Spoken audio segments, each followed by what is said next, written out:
Fala pessoal, boa noite. Essa aula eu acho que vai sair meio tarde, né? Mas é quando tá dando para gravar. Bom, hoje é Física 2, nossa quarta aula, e o assunto de hoje é calorimetria. Bom, o que é isso? A gente vai estudar basicamente o calor. Eu vou fazer um apanhado geral da história da física, dessa parte da física, para ter um contexto histórico mesmo, essa é a intenção, até chegar na conclusão. Bom, basicamente, o estudo da mecânica, o estudo mais formal da mecânica, que vocês têm, que muitas vezes a gente chama de física 1, são as leis de Newton e tal. Vocês estudam o movimento das coisas, isso é mecânica. Mais especificamente cinemática, a mecânica é mais a parte de forças, momento e tal. Esse estudo ele surgiu antes do que a gente está vendo aqui de termodinâmica. Isso vem com o próprio Newton, ele fez alguns estudos, até experimentos com isso, Leibniz também fez um pouco, e até o Galileu fazia isso antes dos dois, eles nem tinham nascido ainda, o Galileu estava lá fazendo um plano inclinado e jogando as coisas da Torre Pisa. Naquela época já começou a surgir a ideia de energia.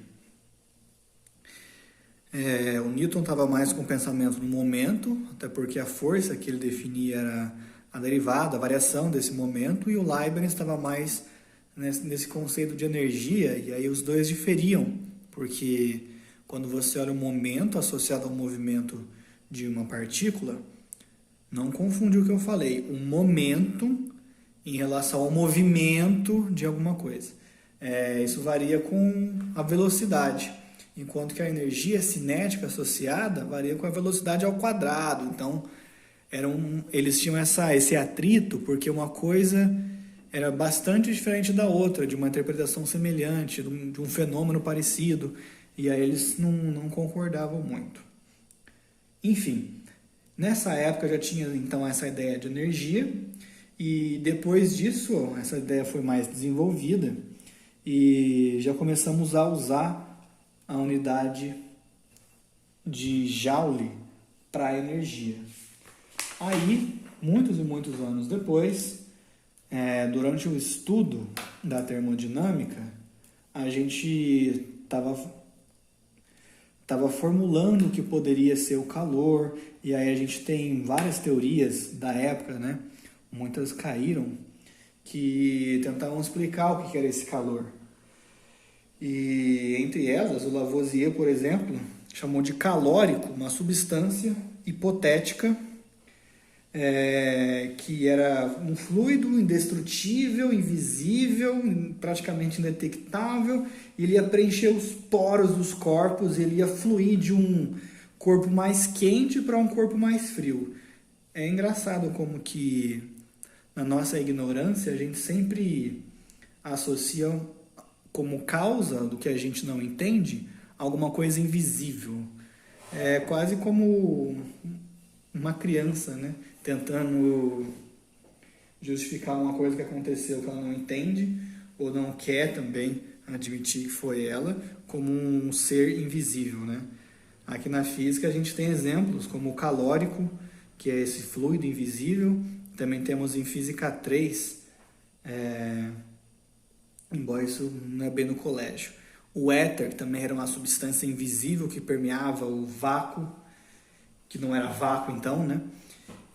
Tudo coisas invisíveis, indetectáveis praticamente, e a gente tem isso até na política, né? Muita gente ainda acha que temos que combater um inimigo invisível.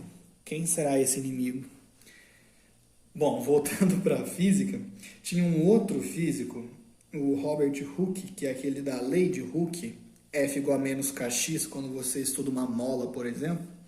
Ele dizia que o calor consistia, na verdade, em um movimento de vibração das partículas do corpo. Esse cara estava mais perto, né? Depois de muitos e muitos anos, décadas de discussão, outros cientistas também entraram nessa briga, cada um com uma proposta um pouco mais elaborada, né? E, por fim, já vou dar a conclusão para vocês, tudo isso é século XVIII, XVII, XVIII, mais ou menos nessa faixa, tá? E então a gente passou a entender que o calor é uma forma de energia. A mesma energia cinética que vocês calculam em Física 1, energia potencial, gravitacional, essas formas de energia, o calor também é. Só que da mesma forma que a energia potencial pode estar associada a um elástico, um campo gravitacional ou movimento numa energia cinética, o calor está associado à energia térmica, por assim dizer. E aí, quando eu falo que o estudo de energia mecânica é anterior a tudo isso que eu estou dizendo, é porque na época eles já estavam usando a unidade de Joule. Enquanto que até a gente entender que a energia, que o calor é uma forma de energia, já tinha se fixado como unidade de calor a caloria. E aí então a gente tem esse pequenino problema, porque agora a gente está usando duas unidades diferentes, Joule e caloria, para a mesma coisa, que é energia. Então, essa é a motivação histórica para isso ser do jeito que é. A gente vai continuar o curso nessa parte de termodinâmica mesmo, usando caloria, porque isso ficou enraizado e é como a gente usa, como muitas coisas foram definidas. No entanto, mais para frente, a gente vai ver como converter. Se você tiver uma caloria, quantos joules equivalem a essa caloria? Mas isso é assunto para uma próxima aula. Então, para hoje, eu vou falar com vocês sobre o calor. O calor é, portanto, uma forma de energia. Ele pode ser medido em unidades, como eu estou falando do joule, né? Mas a gente vai usar a caloria por enquanto. Bom, eu vou escrever essas coisas. Vamos começar com vermelho? Não, vou começar com preto agora. Calor.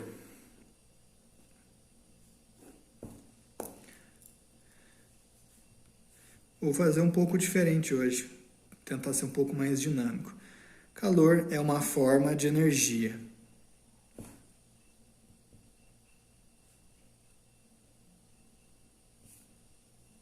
Beleza?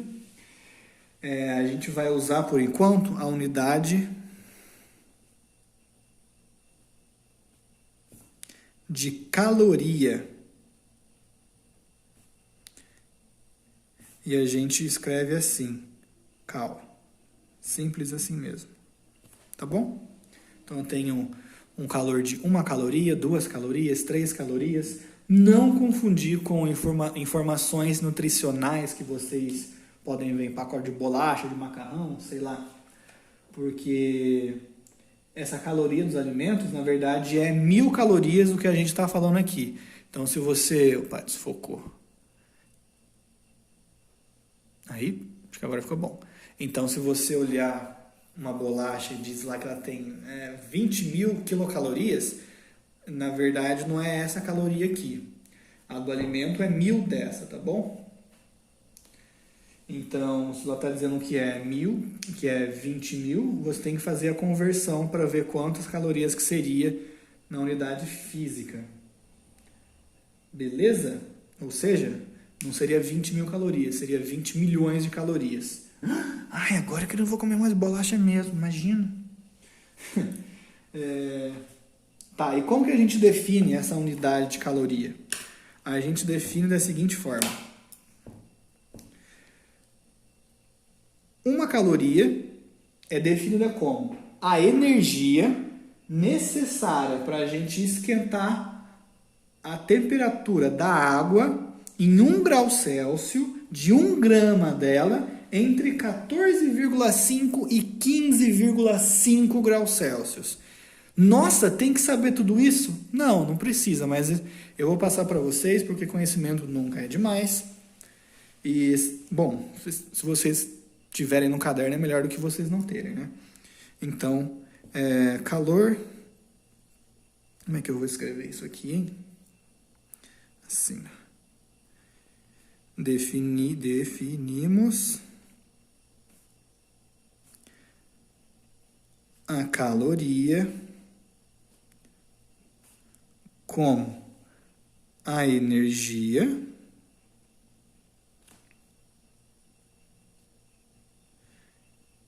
necessária para elevar o cosmo no seu coração. A temperatura de, e agora começa, 1 grama de água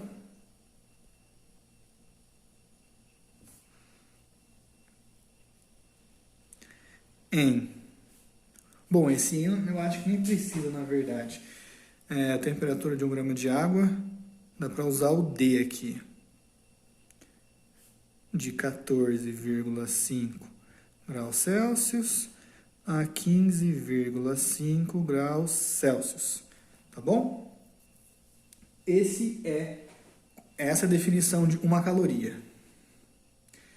Bom, como eu falei, isso não é tão importante, mas ainda assim é legal saber. Agora a gente vem com uma outra conversa, que é o calor específico. E o calor específico, ele tem uma definição muito parecida. Eu vou falar para vocês e vocês vão perceber. O calor específico, olha só, a quantidade de calor, ou seja, energia, necessária para elevar 1 grau Celsius a temperatura de 1 grama de uma certa substância. Então, é basicamente a mesma definição. Se essa substância for a água, então essa energia vai ser uma caloria, tá bom? Não vai ser a rigor, porque a definição de caloria é entre esse intervalo, 14,5 e 15,5. Quer dizer que de 50 para 51 pode ser diferente? Sim, é diferente, mas a diferença é muito pequena.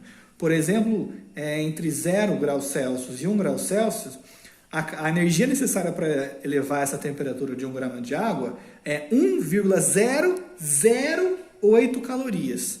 Então, é muito próximo de 1, que é a definição, né? Uma caloria, que é para esse regime aqui.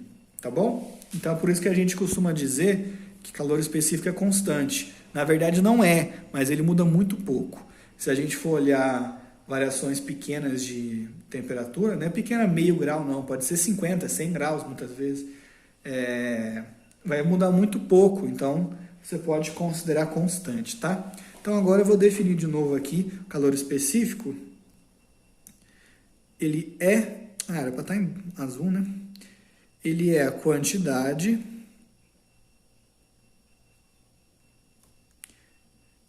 de energia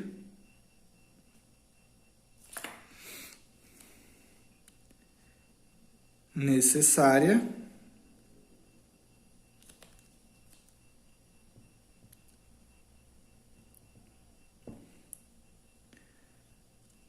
para elevar a temperatura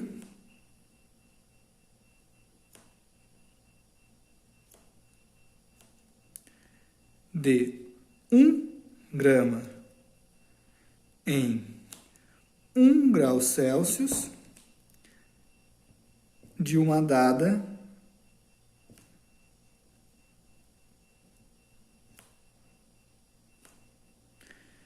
substância. Beleza? Então, como exemplos aqui, o calor específico da água.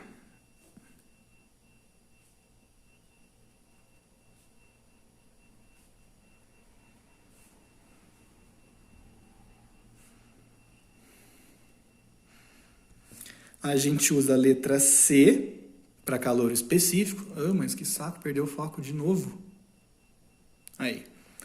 A gente usa a letra C e a unidade é caloria por grau Celsius.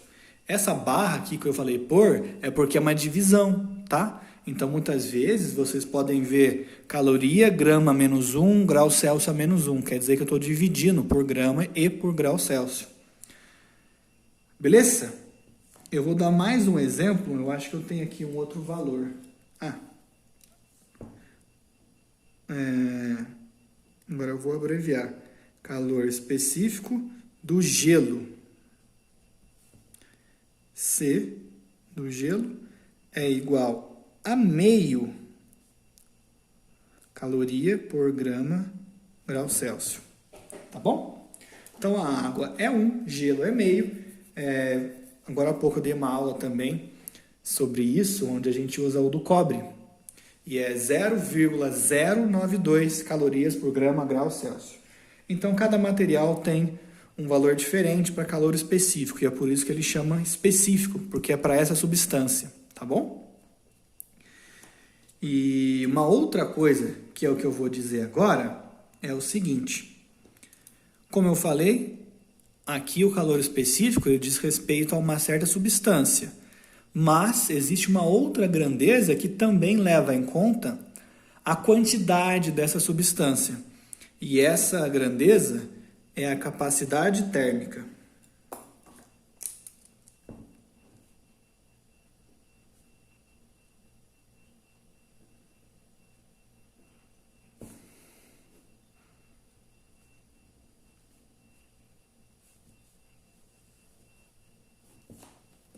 A capacidade térmica basicamente tem a mesma definição do calor específico, mas tem uma coisinha a mais ou a menos, dependendo do ponto de vista. Reparem que, para calor específico, eu usei o Czinho minúsculo. Para a capacidade térmica, eu vou usar C maiúsculo. A capacidade térmica é a massa da substância vezes o seu calor específico. Então, vou colocar aqui quem é quem. Bom, o M é meio evidente, né? O C é o calor específico.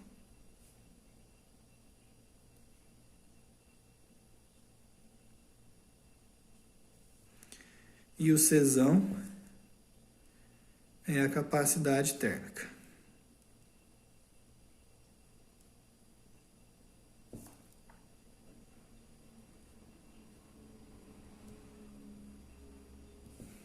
Beleza? E isso mostra para a gente o seguinte: se você vai calcular a capacidade térmica de dois sistemas diferentes, dois objetos de estudo, um é um copo d'água e o outro é uma piscina d'água, o calor específico vai ser o mesmo, porque nos dois casos estou falando de água. Estou ignorando o copo em si e estou ignorando também se a piscina é feita de azulejo, de plástico, de lona. Esquece, o que importa é a quantidade de água lá. O calor específico é a mesma coisa, porque é a mesma substância, não vai mudar. No entanto, a capacidade térmica é diferente. Ela é diferente porque envolve a massa. A massa de um copo d'água é muito menor do que a massa de uma piscina de água. E é aí que a gente percebe o seguinte: você pode interpretar a capacidade térmica como a quantidade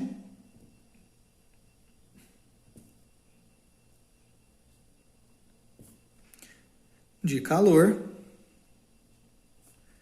necessária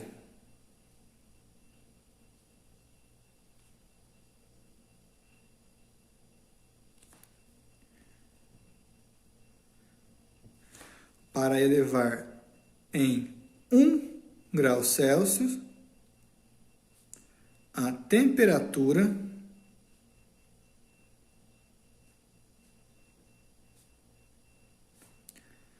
de um objeto. E quando eu digo aqui objeto, eu não estou falando necessariamente objeto sólido, tá?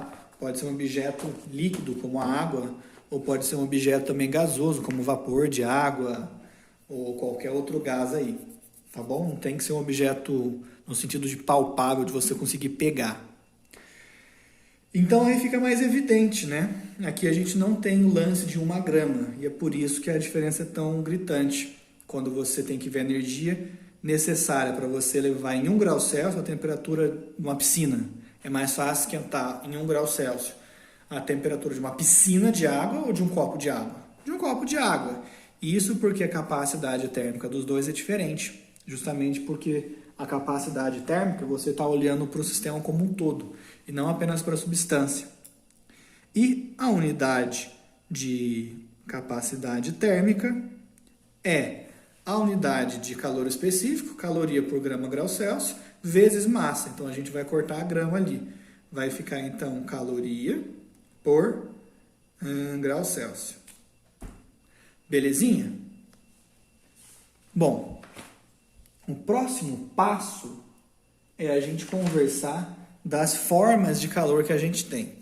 Basicamente, temos duas formas. Eu vou fazer um resuminho aqui, um resumex. Calor.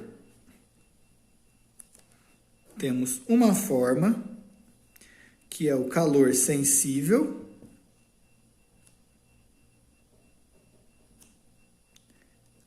E uma outra forma, que é o calor latente.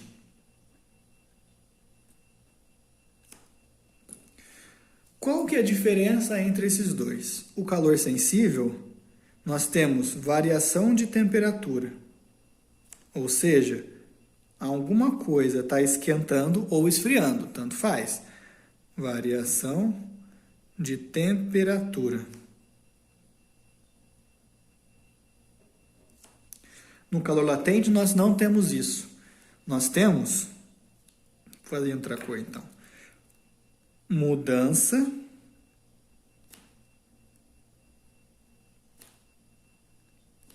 de estado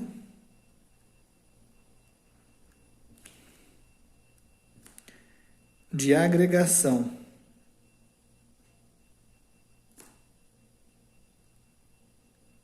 Bom, talvez devesse ter colocado em cima, eu vou colocar embaixo agora. Temperatura constante.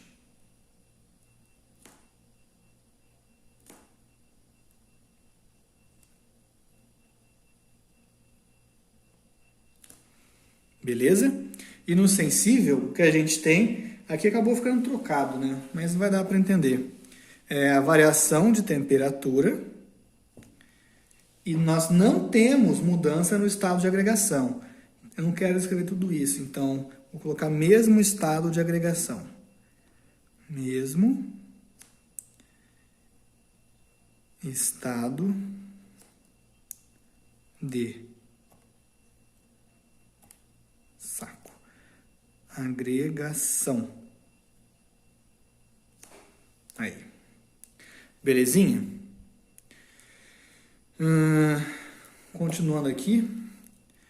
A equação que a gente tem para calor sensível é Q igual. O calor sensível, Q, calor, é igual a massa M vezes o calor específico vezes a variação de temperatura. E o calor latente é Q igual a M vezes L. Eu vou explicar essas equações. Primeiro, o Q, como eu falei, é calor. Então, a unidade de Q é a caloria. Tá bom? Então, agora, sempre que vocês forem falar de calor, vocês vão estar usando a letra Q maiúscula. E nós temos duas formas de calcular esse calor. O calor sensível,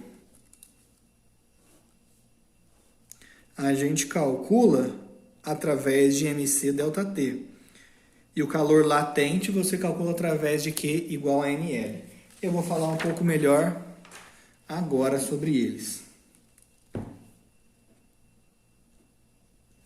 Calor sensível.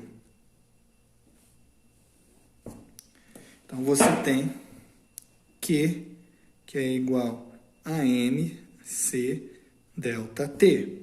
Olhando cada um aqui, ΔT é a temperatura final menos a temperatura inicial.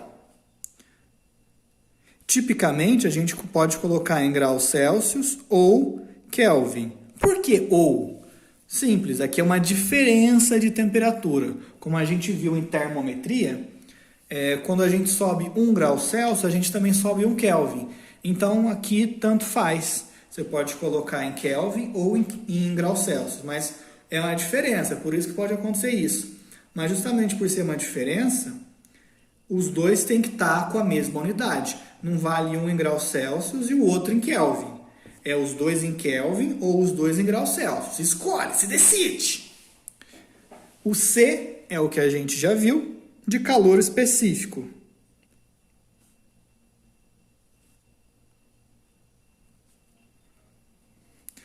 E M é a massa do objeto,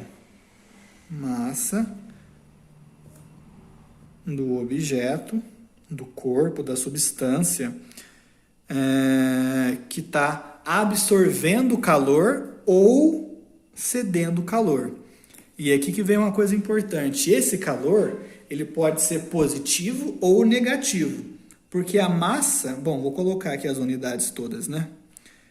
De novo, calor específico Czinho é caloria por grama grau Celsius. E a massa do objeto, a gente define em gramas aqui. Mesma grama que aparece aqui, tá? Então, a massa, ela é sempre positiva. O calor específico é sempre positivo, mas ΔT é uma variação. Essa variação sempre pode ser positiva ou negativa. Se você está esquentando o corpo, então a variação é positiva. Se você está resfriando o corpo, vai ser negativa. Então, quem decide o sinal do calor é o ΔT. Então, esse calor pode ser positivo ou negativo. Se o calor é positivo, vou colocar aqui embaixo. Se Q é maior do que zero, isso significa que o calor ele foi absorvido. Ou seja, esse corpo esquentou.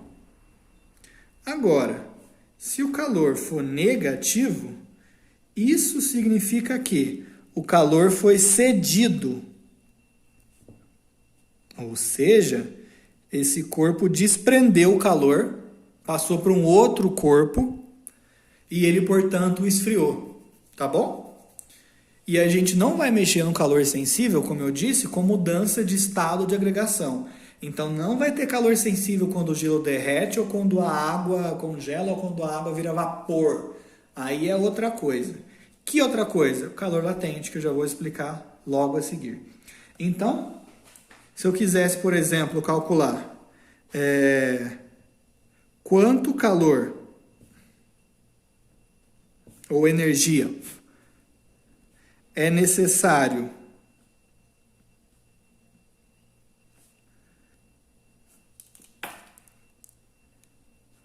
para esquentar, vamos dizer,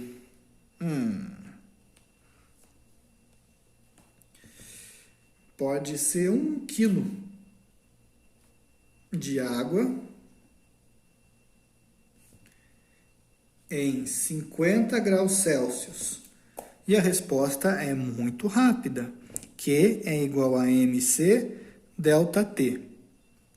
Então, colocando os valores, a massa é 1 quilo. Tem que colocar em gramas. Então, aparece 1000 aqui. Vezes o calor específico. É 1. Da água é 1. Vezes ΔT. Eu não passei a temperatura final nem a inicial, mas eu disse que é esquentar em 50 graus Celsius. Então, não importa. Enquanto eu falo água, eu estou sugerindo já que está ali no líquido, e aumentar em 50 graus Celsius dá a entender que eu estou entre 0 e 100. Pode ser de 50 para 100, pode ser de 30 para 80, de 10 para 60. Eu simplesmente coloco aqui 50. E aí, então, a gente vê que a quantidade de calor necessária seria 50.000 calorias. É uma continha simples assim. Como esse exemplo eu tirei da cabeça agora, não ficou muito bem elaborado e tal, mas tipicamente os exercícios que vocês vão fazer vão ser um pouco mais claros. E agora vem o calor latente. O calor latente é quando a gente tem uma mudança no estado de agregação da substância. Então, o gelo, por exemplo, pode estar derretendo, ou o contrário, a água está congelando. E enquanto ocorre esse processo de mudança do estado de fase, não vai ter calor sensível. O que significa que não vamos ter mudança de temperatura. Ou seja, se você está com um gelo a menos 5 graus Celsius, ele começa a esquentar, que está no sol, Ele passa para menos 5, menos 4, menos 3, menos 2, menos 1, menos 0, que é 0, né? Chegou em 0, que é o ponto de fusão. Agora, ele vai começar a derreter, vai virar água. Enquanto isso acontece, ele não esquenta mais. Ele vai se manter a 0 graus Celsius. Quando toda a massa do gelo já tiver virado água a 0 graus Celsius, aí não temos mais calor latente e vamos então para o calor sensível. E aí essa água vai esquentar de 0 para 1, para 2, para 3, para 4, para 5, até onde for, tá bom? Então é um ou é outro que acontece em um certo tempo. Pode acontecer de ter um exercício em que você vai esquentar o gelo até 80 graus Celsius. Aí vai acontecer o quê? Vai começar gelo para você esquentar até o 0, calor sensível.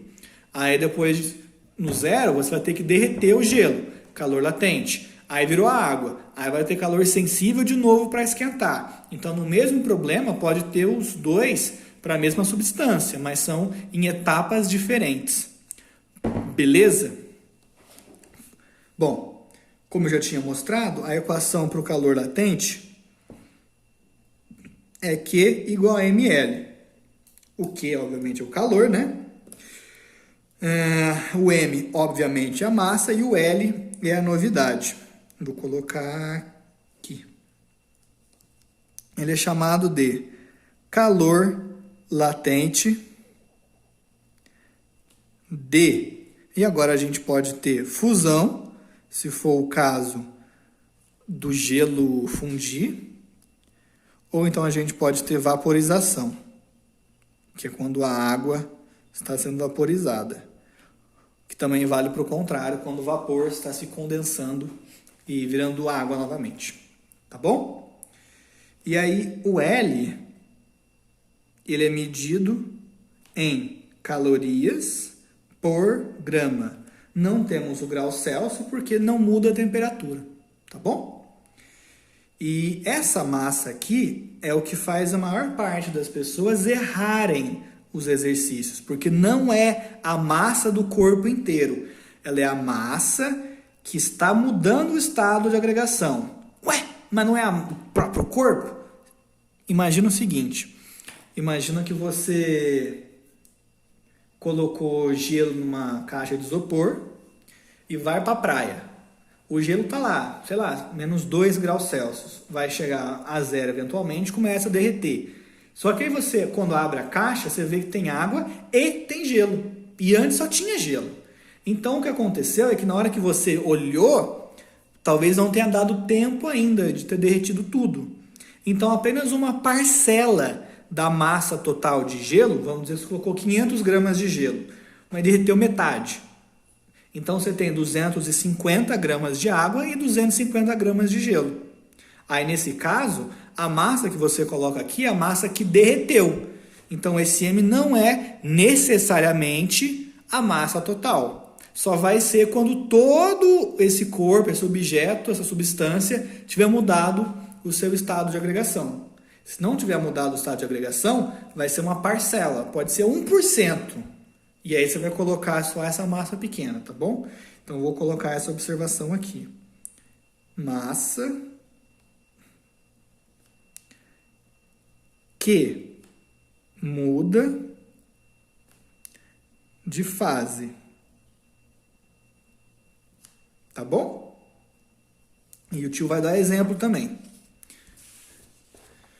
Deixa eu colocar uns valores aqui. Da água mesmo, o calor de fusão da água é 80 calorias por grama. Calor de vaporização, calor latente de vaporização, é 540 calorias por grama. Então você precisa de muito mais energia para vaporizar a água do que para fundir o gelo. Beleza? E o exemplo vai ser o seguinte. Vamos considerar que a gente tem meio quilo de gelo de novo. Então, vou colocar aqui como se fosse um enunciado mesmo de um probleminha. Temos 500 gramas de gelo e 200 gramas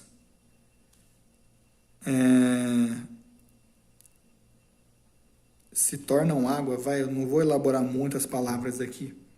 Se tornam água. Quanto calor foi absorvido?